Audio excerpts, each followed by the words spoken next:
हाय निहाल। तुम फिर आ गई। कल ही तो फ्री में हागीज और परफ्यूम लेकर गई थी।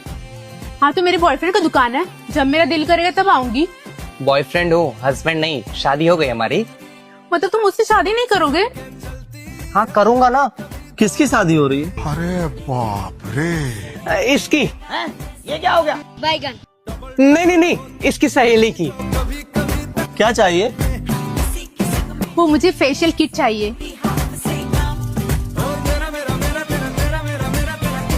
लेकिन ये साला कर क्या रहा है यहाँ पे? ये लो पैसे। पैसे क्यों? तुम तो पैसे लाई नहीं होगी। अभी भैया फेशियल किट लेके आएंगे ना, उसका पैसा दे देना। ठीक है। शाबाश बेटा। कितने हुए? आपके 1000 रुपए हो गए। ये लीजिए।